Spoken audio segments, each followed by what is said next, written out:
కట్టి వచ్చినాను. నేను మాత్రము నా యొక్క చెల్లెల్ని తీసుకువచ్చిన తర్వాత మా తల్లిని నేను ఎక్కడున్నా తోలుకచ్చుకుంటాను కానీ అని చెప్పేసి తన యొక్క చెల్లెల్ని ఓదార్చి తీసుకుపోవడానికి 18 పుట్ల గంగగొడ్డలి భుజాన పెట్టుకొని కళ్ళు బడబడ కొరుకుతూ కన్ను ఎర్రగా చేస్తూ అదిగో వస్తున్నాడు.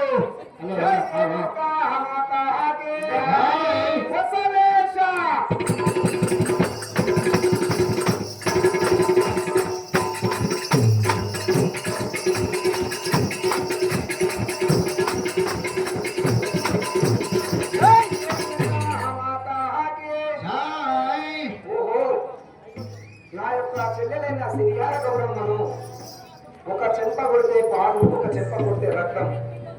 అదిరించి బెదిరిస్తే నా తల్లి చాలా చెప్పాలేమనుకున్నాను. అయినా కారణప్పటి మీద రుచపెట్టే ఆ కడగ ముఖాలకు భయపడైన నా తల్లి చాలా చెప్తాదేమనుకున్నాను.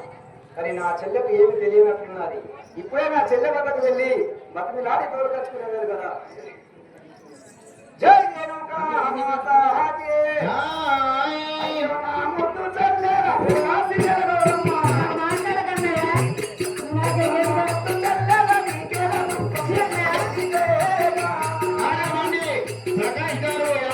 సమర్పించారు.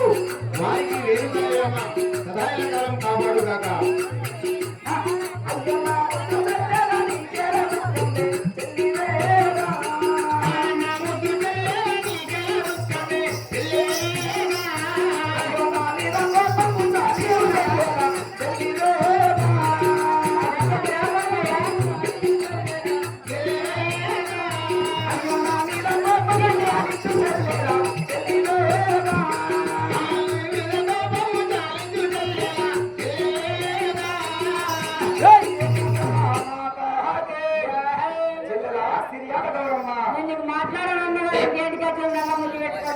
చెల్లెమ్మా, ఎంతైనా నీకు పెళ్లి చేసేవాడిని నేనే కదా. నీ బరువు బాధ్యత నాదే కదా చెల్లెమ్మా. ఎరుకల ముత్తమ్మ గారు అప్పుడు మాత్రము నిన్ను తోలబెట్టిందని కూడా చూడకుండా నీ తోలు వల్లబడ్డాడు కాబట్టి నీవు మాత్రం తంతే పక్క బొక్కలు ఇరిగిపోవాలని చెప్పేసి 51 రూపాయలు సమర్పించారు. వారికి రేణుకాయలమ్మ సదాకాలం కాపాడు కాక. ధనం ధాన్యం బహుపుత్ర లాభం చేత సంవత్సరం దీర్ఘామాయు. ప్రాణమే లేదు తంతే ఇరిగిపోతే.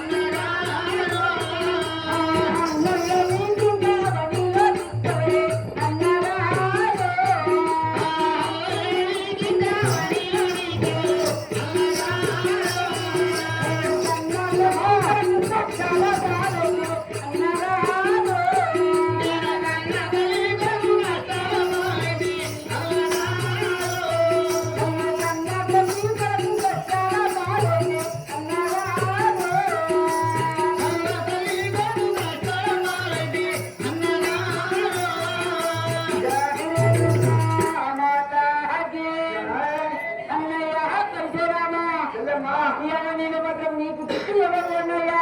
నేను మాత్రం నా మాసాలు మోసిన కన్న తల్లి కొరకు నేను ఈ బాధలు భరించాను అన్నయ్యా. నీకు దిక్కు ఎవరు ఉన్నాయా? ఎక్కడికన్నా వెళ్ళిపో అన్నయ్యా.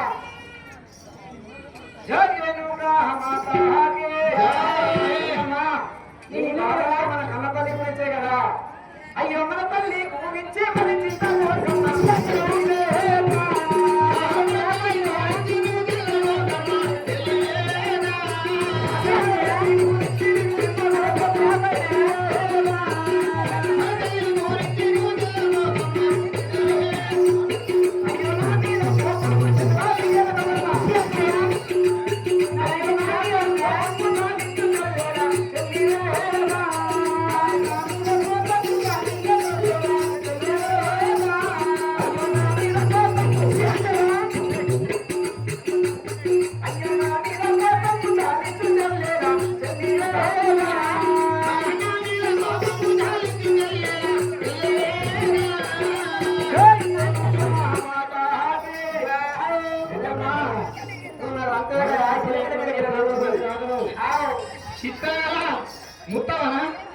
చిత్రాల ముత్తమ్మ గారు పరిసరాముని తుక్కు నెత్తల కొట్టిలో నువ్వు తుక్కు కట్టాలని చెప్పేసి 100 రూపాయలు సమర్పించారు. వారికి రేణుక ఎల్లమ్మ సదా ఇళ్ళ కాలం కాపాడుగాక. ఏం పేరావా? ఎలుమల భూమన్న గారు పరిసరాముని తుక్కు అన్నాలని చెప్పేసి 51 రూపాయలు సమర్పించారు. వారికి రేణుక ఎల్లమ్మ సదా ఇళ్ళ కాలం కాపాడుగాక. ముఖ్య రాజవ్వ తమ్ముడే అంతేనా? ముఖ్య రాజవ్వ గారు కూడా పరిసరాముని అన్నాలని చెప్పేసి 51 రూపాయలు సమర్పించారు. గంపల మహేందర్కు 51 రూపాయలు సమర్పించారు. వారికి రేణుక ఎల్లమ్మ 15 కాలం కాపాడుగాక. వేలమల భూమన్న గారు 51 రూపాయలు సమర్పించారు. తన్నులంతా చేరిన కింద పడాలని చెప్పేసి వారికి రేణుక ఎల్లమ్మ 15 కాలం కాపాడుగాక. ధనం ధాన్య బహుపుత్ర లాభం శత సంవత్సరం దీర్ఘామయు.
నేను మాత్రం ఈ చోట ఉండుట ఇక తాళజాలను కదా. నేను ఎక్కడికన్నా వెళ్ళి నేను బతికేదని కదా. అప్పుడు అన్నయ్య కదా ఎక్కడికన్నా వెళ్ళి బతకని. ఇంకా ఏంటికి వచ్చినావు అన్నయ్య?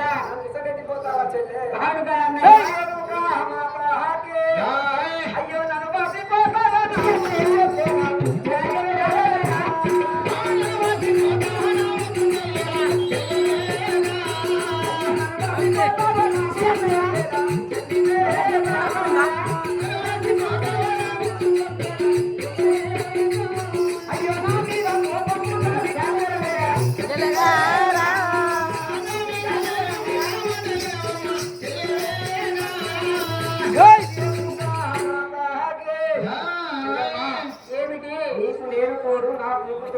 ఇప్పుడు ఏమవుతున్నదా? నన్ను రాసిపోతాడు. ఈ కథ ఏమమ్మా? నా కథ ఏమమ్మా? ఇప్పుడు నా గతి గురించి ఆలోచించగతిలో నీకే బుద్ధి గురించి ఆలోచించు. గతి గతి గతి చెల్లెమ్మా. ఇప్పుడు ఎక్కడ దిక్కు చెల్లెమ్మ నాకతోడు కాలు మొక్కుతా దండం పెడతా. అప్పుడేమో మొత్తం ఆశలా కొట్టిండు.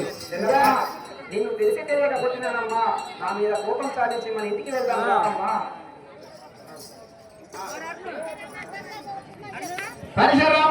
పరశురాముడి సిరియాలను కొట్టాలా లేకుంటే సిరియానే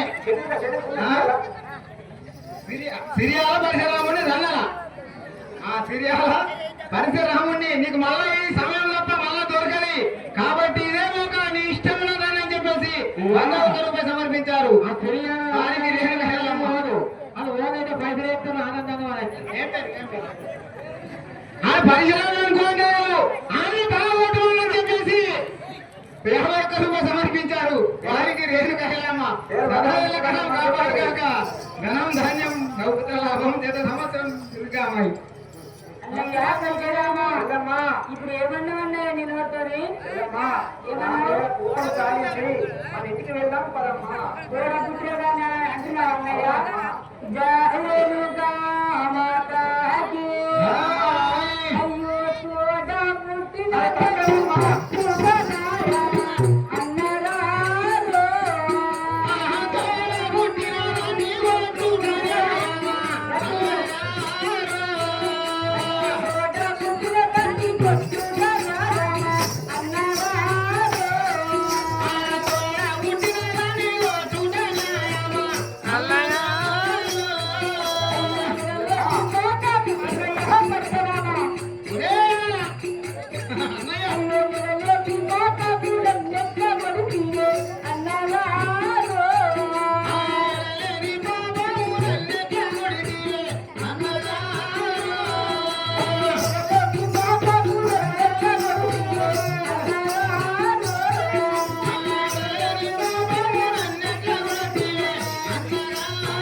కూడా పుట్టేదాన్ని కొట్టి మాత్రము ఎంతో పాపం ముడిపెట్టుకున్నావన్నయ్య. ఎక్కడన్నా నన్ను కూడా పుట్టిందాన్ని కొట్టంగా చూసినావా అన్నయ్య? జయ రేణుకా మాతా జయ. అయ్యో అవునమ్మా నీ కొట్టుగా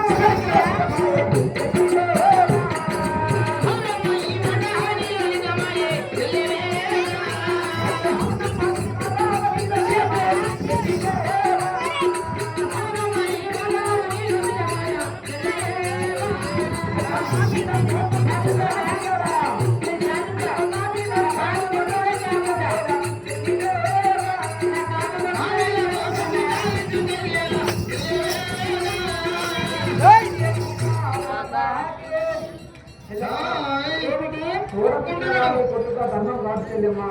తప్పు చేసినాడు ఒప్పుకుంటున్నాడు. ఆ బాబున్నట్టు పెళ్ళ పడ్డాడు కాలువస్తాడు. మగవాళ్ళు అట్లుంటారు కదా. అంతే. చెల్లెమ్మా నేను కొట్టడం నా ధర్మం కాదు, నా తప్పు ఒప్పుకుంటున్నాను చెల్లెమ్మా. నా ఇంటినే కలపదమ్మా. ఇంకొక మాట తినే గట్టిగా చెప్పమ్మా. జాహిరేణుకా మాతాకి